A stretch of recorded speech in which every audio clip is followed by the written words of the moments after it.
was ready, y'all.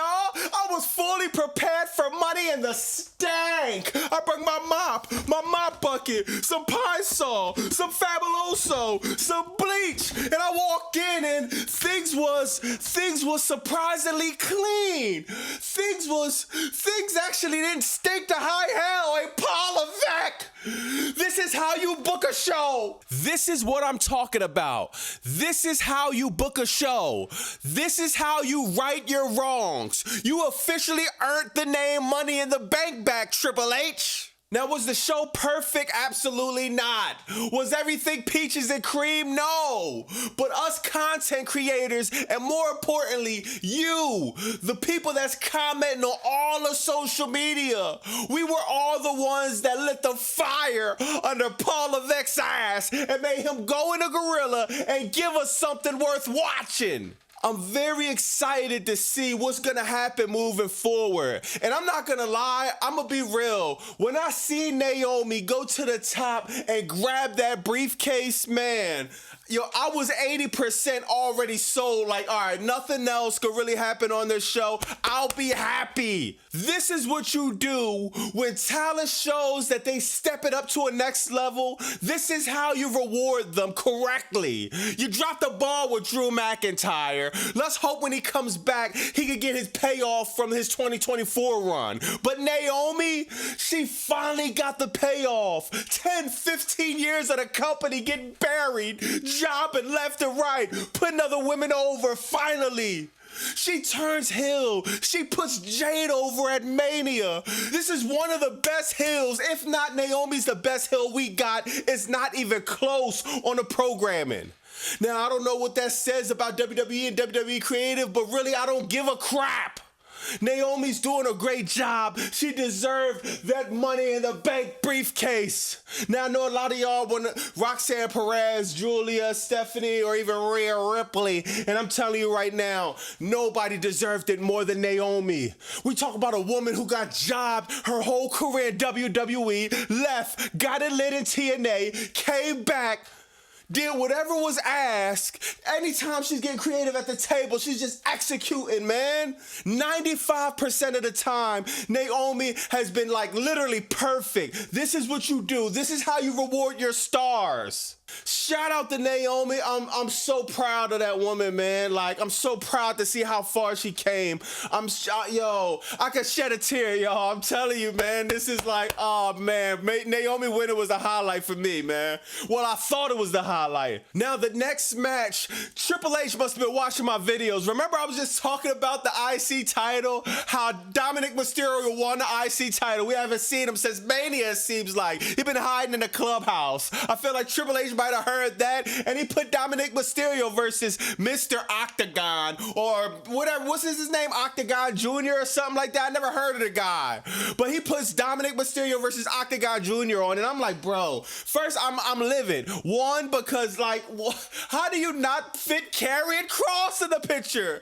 Everyone's asking for it. I'm asking for it every video, but they just close their ears for whatever reason. But okay, we got Octagon Jr.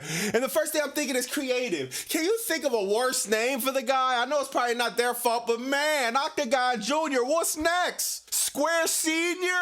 Uncle Oval? Grandmama X? What's up with these names, man? But they had an okay match. That was a bathroom break, to be honest. No one cared about it. And we thought Lyra versus Becky was the bathroom break, but nah, it was Dom and Octagon. Don got the title, whatever. To my surprise, Lyra Valkyria versus Becky Lynch absolutely cooked. I'm sitting looking at the screen like, I can't believe it. Now, we know Becky could work. We know Lyra could work. But this is a feud no one really asked for. No one was really invested in. But them women had a fucking banger, dog. They had a banger.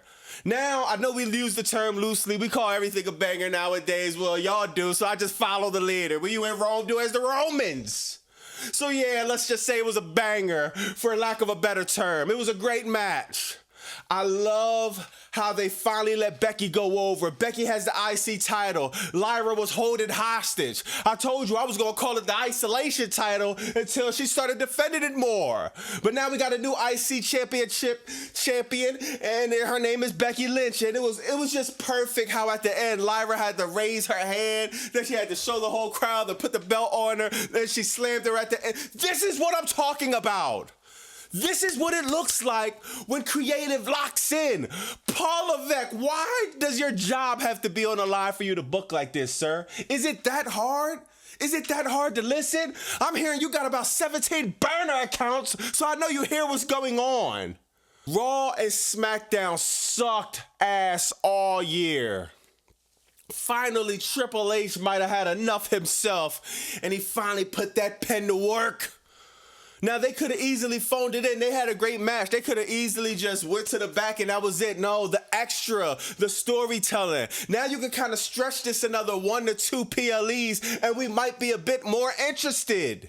This wasn't a bad show by a long shot, actually. This was better than night 1, night 2 put together WrestleMania. I put this over Elimination Chamber, Royal Rumble. This was by far the best programming. Not just PLE, programming they had all year. Consistency is the key. So since you got all these ads and all these sponsors, maybe next you could be sponsored by Viagra to help you keep it up a little bit. Pause, but let's go to the next match. The next match was the men's Money in the Bank.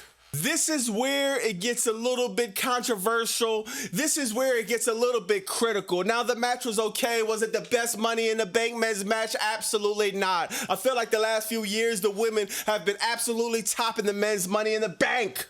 Triple H, this is where we have to criticize. Triple H has booked himself into a corner, as I explained before. If LA Knight would have won, Seth Rollins would have did this whole song, dance, and all this stuff. He would have been immediately buried. Evolution would have been immediately buried the second that you got one of the strongest people, Bronson Reed, Braun Breaker, Paul Heyman, and you couldn't grab that briefcase, sir. It would have been a bad look. He booked himself into a corner.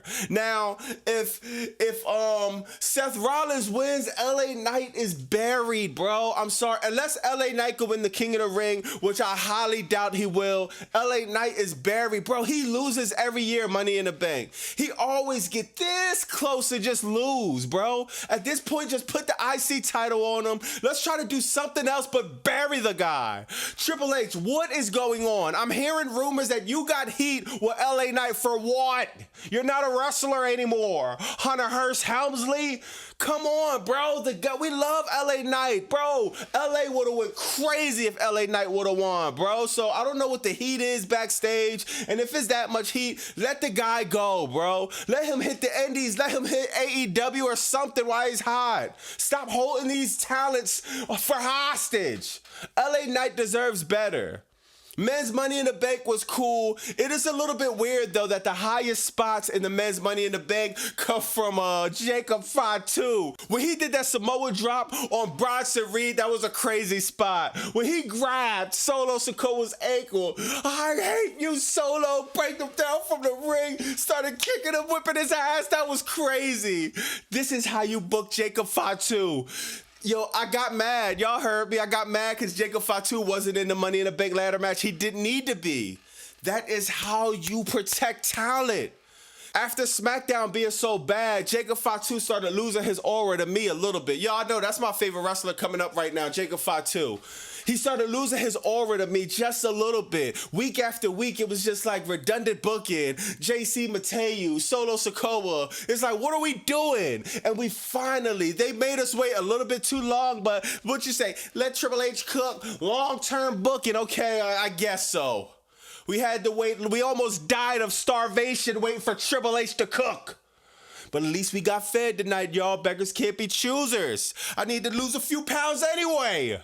Everybody else in the Money in the Bank ladder match, they had no real chance of winning. We did see that Fireball was on the ladders. Now they putting ads on everything. They're putting ads on the turnbuckles, on the ring, on the props. Next is gonna be the tables. Next is gonna be the ring bell. They're gonna put ads on the people on merchandise. They're gonna put ads on actually the wrestler clothes. Imagine Stone Cold Steve Austin walking around and he got dude wipes on his trunks. It ain't gonna hit the same. I hope the ads stop. I hope the whoring of WWE stops. It's disgusting. Marketing wise, WWE, Paul Levesque, whoever's a part of that marketing team did something very, very smart. They put the announcement, the official announcement for WrestleMania 42, Las Vegas, the robbery of the century, robbing New Orleans of WrestleMania 42, running it back in Las Vegas. They spent a little bit more time with the promo. I feel like the editing, the whole presentation, the music, they making it like the greatest thing ever. They want you to forget that WrestleMania was trash. They want you to forget that, and they did a good job doing that. What better way to present WrestleMania 42 when we sprinkle R-Truth back into the mix? We got a great show tonight. We got Naomi winning. Then they slipped WrestleMania 42 right under the rug. Great. You threw a fastball, but you ain't that fast, Paul Levesque. WrestleMania 42 is a money grab. New Orleans deserves better.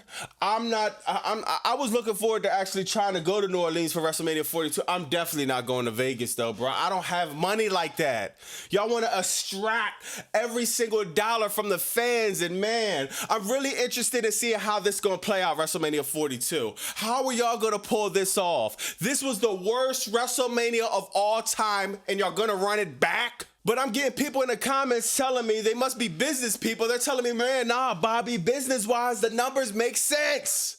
Yeah, creatively, y'all might have hated it, but they brought in the most money a WrestleMania ever did, so why not run it back? They're drowning in a sea of debt, $3 billion, and they're gonna have to run it back until that debt is paid off. Last was the main event, and y'all know I hated this match. The tag match, Logan Paul, John Cena versus Jey Uso and Cody Rhodes. Cody looked like $1 million.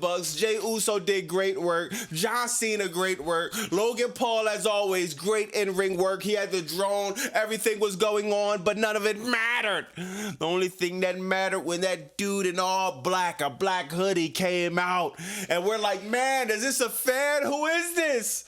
We didn't hear no rumors as we was getting surprises. And when he pulled off that mask and it was R-Truth, Ron Killings, I almost shed a tear, man. It was like, what? I screamed like a little girl, man. R-Truth came back. Now, there's a lot of rumblings of why. Was it all a work? Triple H at the press conference saying it was all a work. That's what he said. Just enjoy the show. I'm going to let y'all know it wasn't all a work. I thought it was. I'm not going to lie. At the beginning, I'm like, damn, we got work. How did I fall for it? But honestly, if you think about it, nah, bro. This happens. I told y'all about when it happened with Daniel Bryan. I told y'all about it when it happened with Cody Rhodes. We have these instances in pro wrestling, and this is what makes it special, where the fans, we're going to get so crazy. The outrage is going to get so big. And we have a little bit of creators that be talking about it, but I always talk about y'all, the people in the comments, the people that's tweeting, because it's way, way, way, way, way more of y'all than us. Dog, the backlash was so bad. It was like a sea of army of bad press, man. I was on Triple H TKO bumper.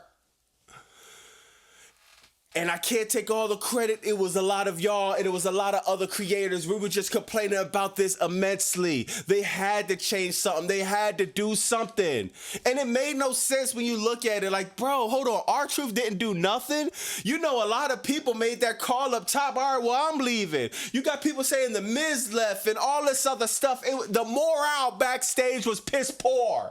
The lowest it ever been. Whether it was a work or not, whether it was a right decision or wrong decision, I look at it like this. If they didn't do that, idiots like me were still tuned in. We would have just been complaining about it online, but man, we still would have tuned in.